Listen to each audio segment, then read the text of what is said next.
Johnny, and this is Straight Talk. With me today is Alan Zeman. Alan Zeman, I don't think I need to introduce you. Everybody knows you. You're the father of Lan Kwai Fong. You're also the chairman of Lan Kwai Fong Holdings.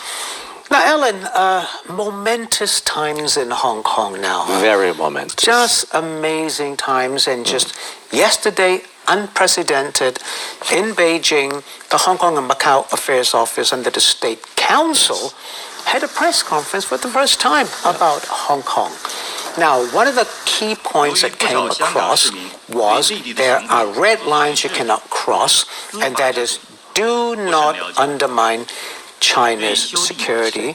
Do not use Hong Kong as a base to undermine China's security. Do not threaten China, and do not undermine Hong Kong. I mean, these points were made, and the foreign forces were blamed for some of this. Correct. Are foreign forces involved in all of this? You know, Michael, a lot of people have been saying that. Government's been saying that. China's been saying that. We have no proof, although, you know, there are these NGOs. But proof is the essence. You've got to have proof. In the United States, in UK, that go around looking at countries for human rights, for many, many different things. And so there's no proof at all. But obviously someone is backing a lot of these violent protesters. The sad thing is we have a lot of protesters who are really, really peaceful. They march. They do everything in the right way that people around the world can respect. And then at the end of a march, if you've seen what's happened, you get this violence with a small group of radicals who are someone is funding them, because someone is funding them, would give them helmets each time? I did an interview with some reporters. Local people supporting them. It's very possible. We don't know, but obviously, cartons come out. I was told by reporters. I've done other interviews. But organized by local groups, not foreign forces. Whether local or... It's a lot of money that's being spent. Gas masks, where does that come from? Those people aren't spending the money for 8 weeks in a row to keep buying new things. But you know, at the press conference, the spokespeople said that Western countries, foreign forces, are stoking these things to undermine China's rise. Now, that's a serious allegation. Again, I agree. I can't really comment because I don't know. And I don't think anybody really has... You don't know, but do you believe? I believe that there are organizations that go, I've seen them around the world, that go and support democracy and support universal suffrage in all these countries that they want to. That's their aim, and it's fine. But I can't say that they're exactly supporting what's going on in Hong Kong. You know, if a Western politician, like an American politician or British politician, says, I support democracy, because they believe in it, right? So when they say, if a spokesman from the U.S. government says, we support democracy in Hong Kong, do you see that as interference of foreign forces instigating riots? This is supposed They're just promoting what they believe in. It's a freedom of speech place, and they're really just promoting what they believe in. Doesn't mean I have to believe what they say, or they have to believe what I say. I mean, that's always been the beauty of Hong Kong. It's always been an open place. As equivalent to giving money to people to march in the streets? I think at this point, people are very, very suspicious, very nervous. We can see what's happened. It's the first time in my life in Hong Kong, 48 years in Hong Kong, I've never seen Hong Kong the way it is, and people that have lived here all their life agree with me. I'm going to show you something that you say you've never seen before in Hong Kong. Let's have a look. Okay.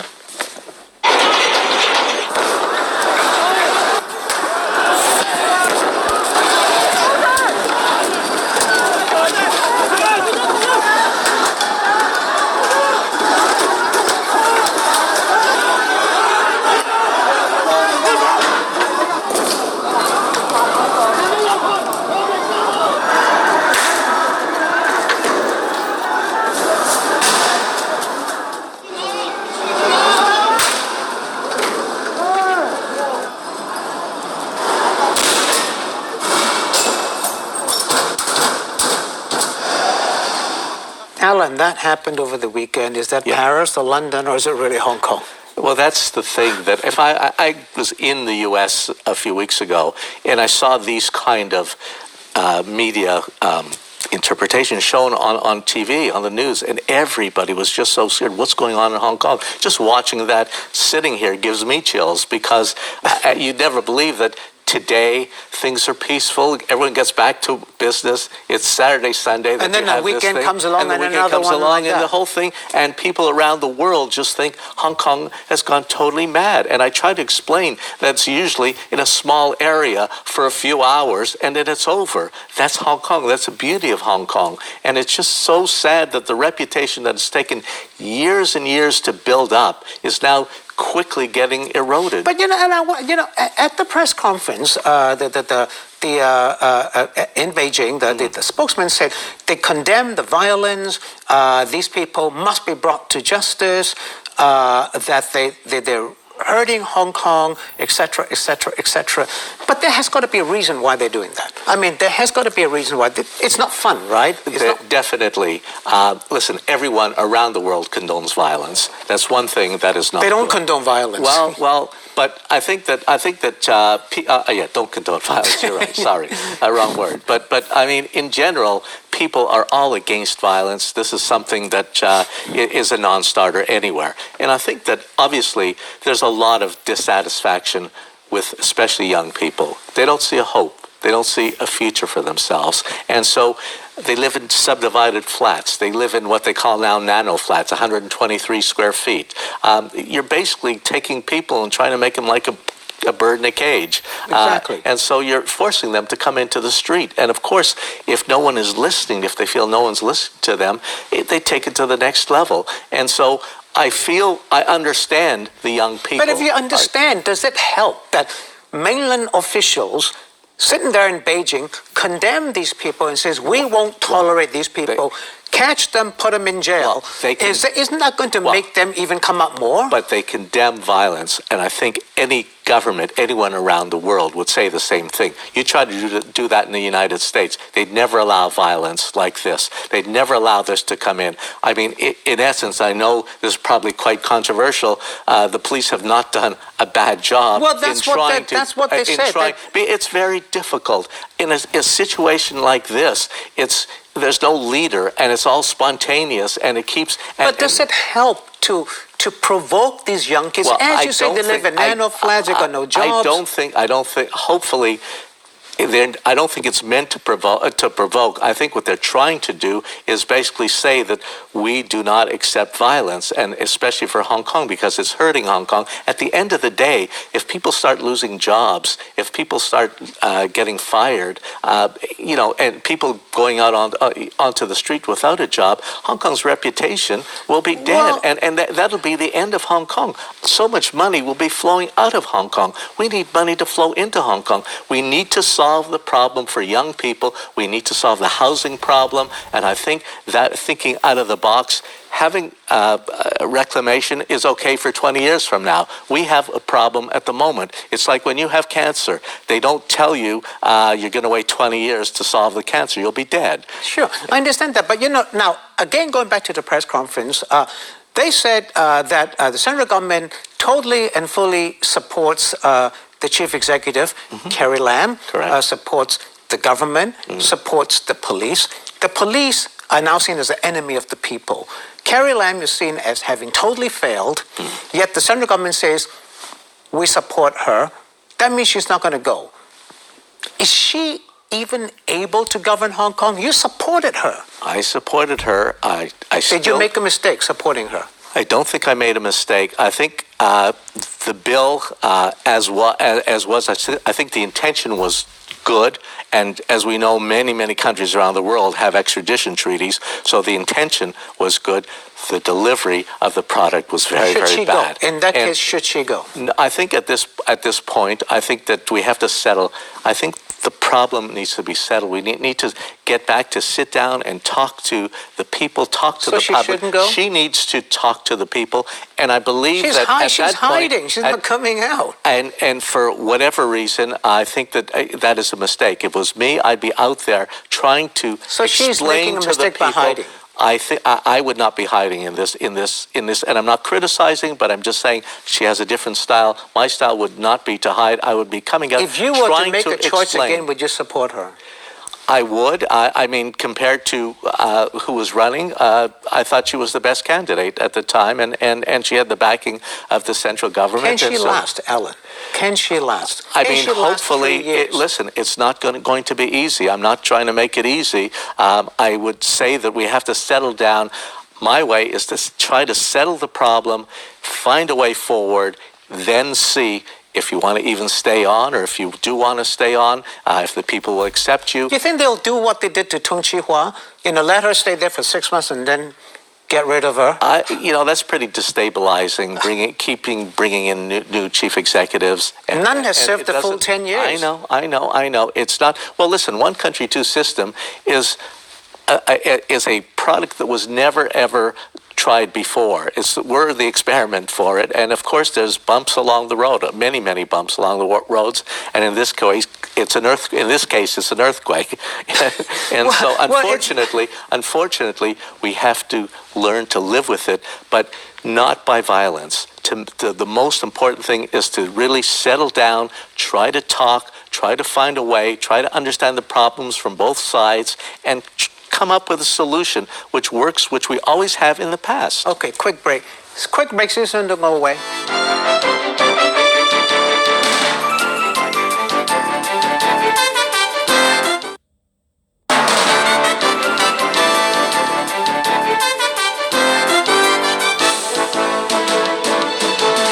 Thanks for staying with us. This is Straight Talk. With me is Ellen Zeman. Ellen Zeman, everybody knows you, no need to introduce you. Now, Ellen, another thing that came out was, at the press conference in Beijing, was a question was asked whether there would be a commission of inquiry. Now that, as you know, is the key issue now in Hong Kong. Withdraw the extradition bill, not just say that the extradition bill is dead, and have a wide-ranging commission of inquiry. The question was asked, it was avoided, it wasn't answered. Yes. Should there be a commission of inquiry? I think that it's a personal statement. I think that there should be a commission of inquiry. I think, and not just for the police, but I think for the whole thing. I think for the bill, for the government, for foreign interference, if there is foreign interference, for the police. I think we really need an independent, transparent inquiry that can once and for all absolve everyone of blame or put blame where it should be. And I think that's really something that's really important. That will hopefully be able to put people as worries aside and put trust back into the government. Put trust back into the government. We have to get, Michael, we must get trust back in the government. We have no one else. But there is no trust, Alan. I mean, at the moment there is not. Beijing avoids the question. Carrie Lam refuses to have a commission of inquiry. Well, because it's a culture. It takes time sometimes. Maybe eventually it will be done. What kind of culture? Well, it's a different culture. They don't understand us, right? The Beijing culture is different than China culture is different than Hong Kong culture. It's one country, two systems. It's a different kind of culture. And I am one, I think, and I've said this publicly before, I think that inquiry is Why is Carrie Lam so opposed to it? I don't think it's her choice at this point. I think that she's got... Listen, whether we like it or not, we are part of China. And if we is she running Hong Kong? Or you think Beijing is running Hong Kong? She's running Hong Kong for sure. It seems like Beijing's running Hong Kong. But she's got bosses as well, and so do we. So does everyone in Hong Kong. We can't cross the red line. I mean, I understand exactly where Beijing is coming from, and it's no different than any other country, and it's the same thing. They want respect. They want respect from Hong Kong, and we have to respect the government. Alan, the violence, Michael, the violence that has happened these last 8 weeks, I think, is terrible. It's killing Hong Kong. It's killing everybody's life. Everyone that has worked so hard to build Hong Kong into what it is, and we understand we have problems. You think just because there's a press conference? No, it won't go away because there's a press conference, but it's a start. The start is that the Chinese government is concerned about Hong Kong. They came out and didn't say anything negative about Hong Kong, and in a very matter-of-fact way, they said, listen, we understand the problems, we hear you, well, maybe it'll come after. We don't know. You talk about violence. I want you to look at another clip in which you said something, Yes. and then at an event supporting the police, and then the day after there was violence. Let's have a look. If we continue to fight, if we continue with violence, the economy is already going down. What will happen to the jobs, the students, their future? They don't have a future if they continue the way things are going.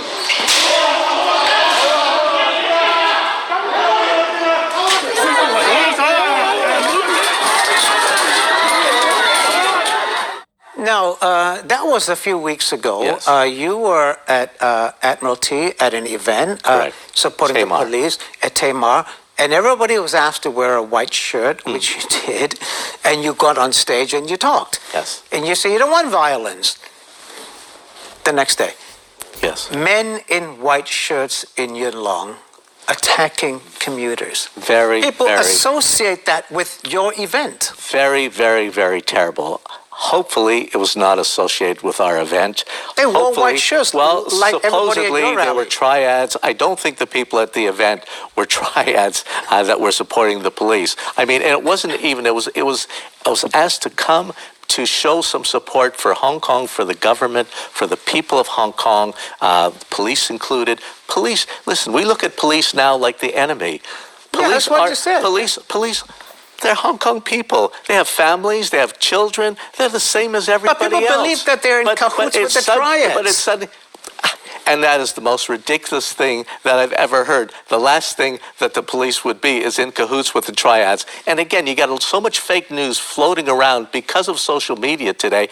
Half of the things that appear are not true. But the big problem in today's world, not just Hong Kong, everyone believes because it's on the internet, it means it's true. And I've heard so many ridiculous things that come through that I've read on the internet or someone has told me, or did you hear about this or that or whatever, and that's what causes even more violence. And that Yuen Long incident was absolutely disgusting. One of the worst things since I've been in Hong Kong, because to have 100... Worse than all the violence you see with the young kids? I put it together with, but there you had maybe even worse, because you had people that had no weapons whatsoever, and except for the 100 But the young that had the kids are weapons. just confronting police. Police are firing tear gas at them.